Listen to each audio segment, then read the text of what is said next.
টোটো থেকে নামতে গিয়ে গুরুতর আহত তৃণমূল প্রার্থী মিতালি বাগ।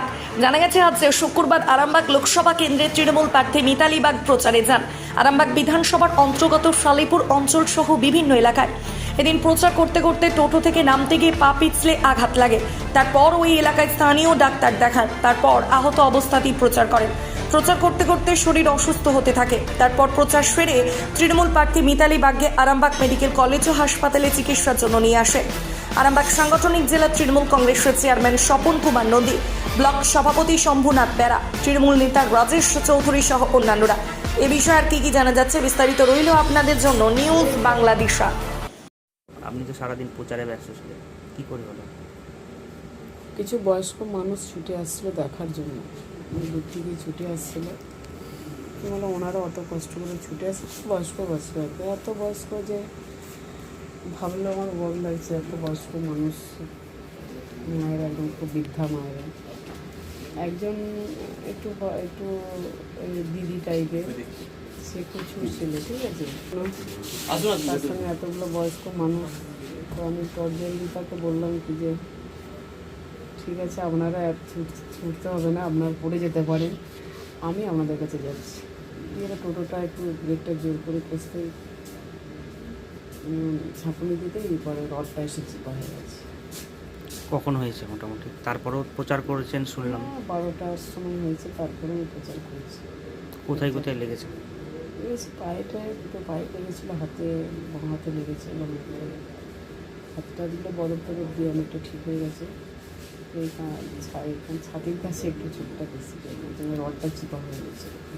তারপরেও কোথায় কোথায় প্রচার করেছেন ওই অবস্থায়? যেখানে যা প্রোগ্রাম ছিল সব প্রোগ্রামে করেছি, যত যা যেখানে ছিল শালিপুর 1-2 মিলে যেখানে যা ছিল সমস্ত প্রোগ্রাম করেছি। করে বাড়ি যাওয়ার পথে আমি দেখে নিলাম কালকে আমার কোনো একটা লং প্রোগ্রাম রয়েছে, সেটার জন্য আমি আজকে দেখে নিলাম কোথাও চিটফাট আর হয়েছে মানিকপাটের দক্ষিণপাড়ায় স্কুল চক্রবর্তীদের বাড়ির সামনে। কিভাবে হলো যদি বলেন?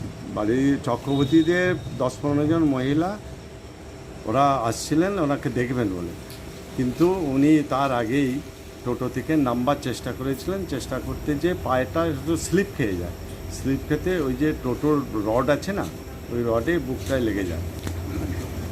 বুকে আর হাতে লেগেছে? হ্যাঁ। কখন হয়েছে? সকালের দিকে? ওটা 12টা 10 এবারে। তারপরেও প্রচার করছিলেন? হ্যাঁ, তারপরে লোকাল একটা ডাক্তার দেখিয়েছিলাম এবং বরফ টরফ দিয়ে পেন কিলার দিতে বললে আমার আর অসুবিধা হয়নি বলে গৌরহাটি টুয়ে তারপরে আবার প্রচার হয়েছে 5টা 20 পর্যন্ত। আবার যখন যন্ত্রণা বেড়েছে তখন হসপিটালে এসেছে নাকি?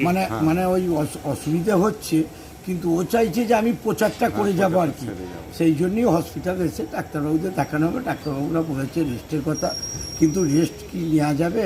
আর ওই শ্বাসকষ্ট করতে গেলে শ্বাস নিতে গেলেই হচ্ছে। তার সত্ত্বেও এমনি ভালো আছে, ডাক্তারবাবুরা ওষুধ দিয়েছে, রেস্ট নিতে বলেছেন।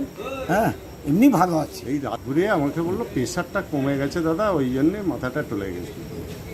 আর ব্যাপার হচ্ছে যে প্রচার তো উনি দুর্দান্ত করছেন, দিন রাত প্রচার করছেন, ফোন ধরতে হচ্ছে, ঘুম নাই নাই, বুঝতে পারছেন তো। তা সত্ত্বেও আর তো কটা দিন আছে, আর তো বোধ হয় আর মাঝে 7 দিন আছে। তা উনি এমনি আছেন, ডাক্তারবাবুর ওষুধ টষুধ দিয়েছেন। উনি বলবেন যে আমরা ওনাকে বলেছি আজকে রাত্রে আপনি কাল থেকে যথারীতি প্রচার করবেন। সারাদিনে আপনার এলাকার খবর দেখতে আমাদের বাংলাদেশা ডিজিটাল ফেসবুক ও ইউটিউব পেজটি লাইক করে রাখুন এক্ষুনি। আপনারা দেখছেন আমার বাংলার নতুন দিশা, বাংলাদেশা।